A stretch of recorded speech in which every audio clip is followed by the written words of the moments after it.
Hello guys! Hello! This is for Leo. Leo, welcome dito sa aking channel, Kapalaran 888. Welcome guys. Alamin natin anong messages, vibration, gabay, energy para sa inyong lahat.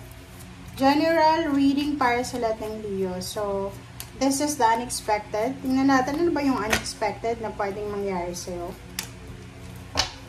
Number 7, 7 of Diamond. This is people, professional assistance. Wow, congratulations sa'yo, Leo.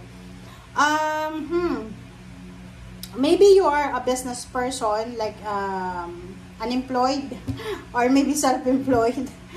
Nakikita ko sa'yo dito na financially, professionally, isa sa mga unexpected na pwedeng mangyari sa'yo for the month of August until 2026 of August din to, ay yung makatagpo ka, makakilala ka ng professional na tao na pwedeng makatulong sa'yo sa mga pangangailangan mo or sa mga bagay-bagay na dapat matutunan mo.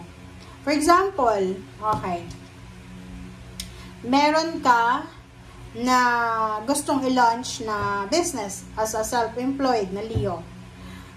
Posibleng mayroong nag-a-apply sa'yo since you're self-employed, freelancer, merong nag-a-apply sa'yo na professional na kailangan mo yung skills niya.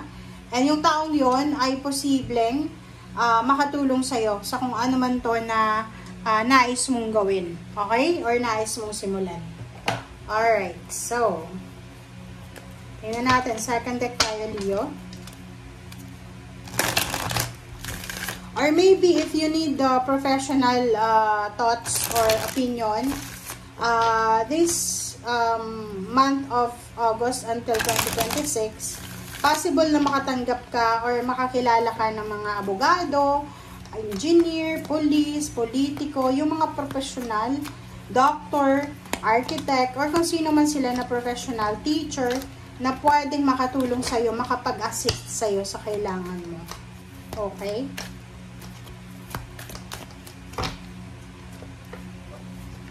Alright, so prosperity begins. Wow! Congratulations sa lahat ng Leo na possible na nagsisimulang business. Kung may business ideas na parang tinatahi or niluluto nyo sa isip nyo, sinasabi ng barahan na kung ano tong gagawin mo, plano mo, ay ito yung magiging stepping stone para magkaroon ka ng prosperity. And there's a relationship, yun nga, partnership, relationship, connection, na posibleng mabubuo, na pwedeng magdala sa iyo ng prosperity and abundance. Okay, Leo.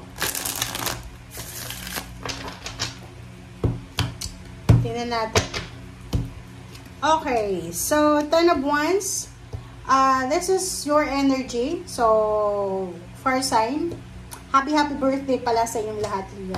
Okay, so 10 of Wands. Nakikita ko sa iyo, Leo, na simula ngayong August, sobrang busy ka. Multitasking, busy ka.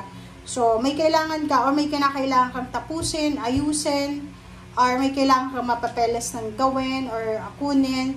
Basta, napaka-busy mo sa buwan na to. Knight of Swords, sinasabi ng baraha sa'yo na isang balita ang posibleng matatanggap mo. Maybe from air signs, Gemini, Libra, Aquarius. And nakikita ko sa'yo dito na makakaramdam ka ng pagod syempre kasi 'di ba? Marami kang gagawin busy ka.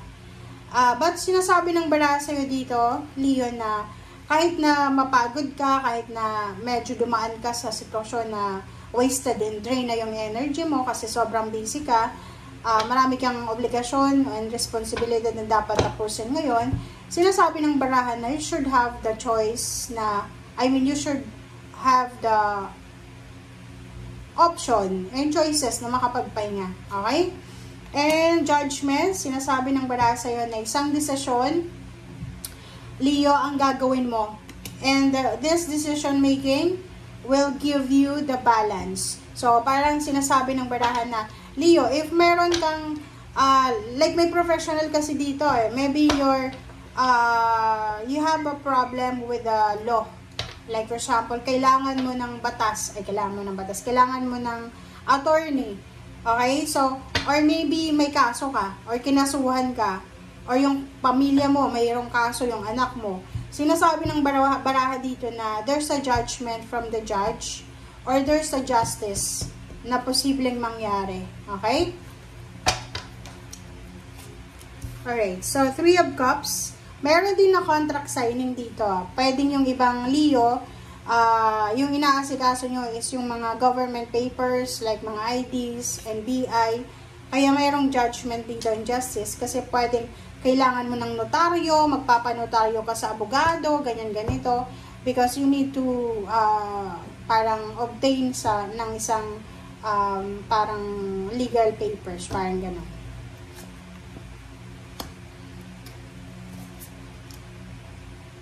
Okay, next card natin is 3 of Cups, Knight of Pentacles, the Tower, 2 of Wands, and Ace of Pentacles. Ang 3 of Cups na to, isang selebrasyon, ang posibleng isa-celebrate mo, Leo, it's not about your celebration para sa sarili mo. Parang ito tungkol sa anak mo, sa asawa mo, or sa kamag-anak mo. So, sinasabi ng barahan na isang financial news ang posibleng matatanggap mo, Leo, na pwedeng magdala sa'yo ng excitement, ng calm, or kung ano pa man. Kasi parang sinasabi ng baraha sa'yo dito, nasa sitwasyon ka ngayon na parang lugmok na lugmok ka sa kahirapan. Parang financially hindi stable yung situation mo, emotion hindi rin stable.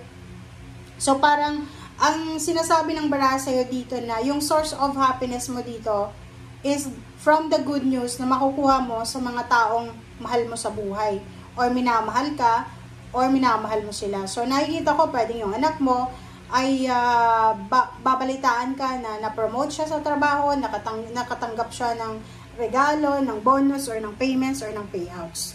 Okay? Or kung tungkol sa asawa mo, pwedeng na-promoten siya, or pwedeng tungkol sa mga unexpected na blessing or biyaya, grace na natanggap ng pamilya mo. But hindi yan talaga direkta na galing sa'yo or para sa'yo.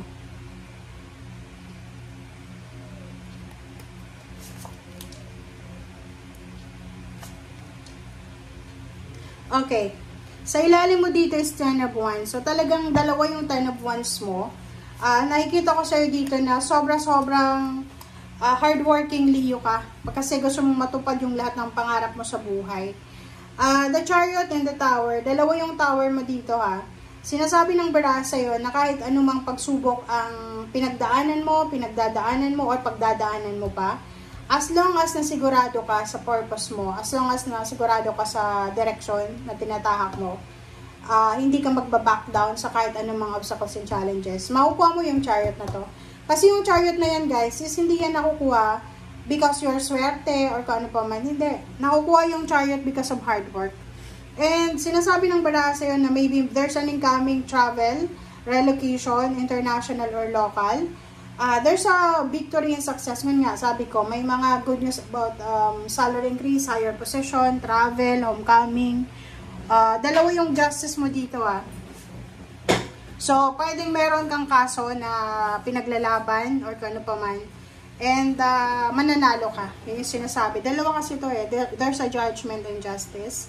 So, papabor sa'yo yung hustisya. Okay? And, maybe mga ano to like kung nag-a-apply ka ng trabaho, maybe dalawang kontrata, dalawang company yung nag-o-offer sa'yo ng malaking sweldo or kung ano pa man. Okay? Thank you guys and see you again. Bye!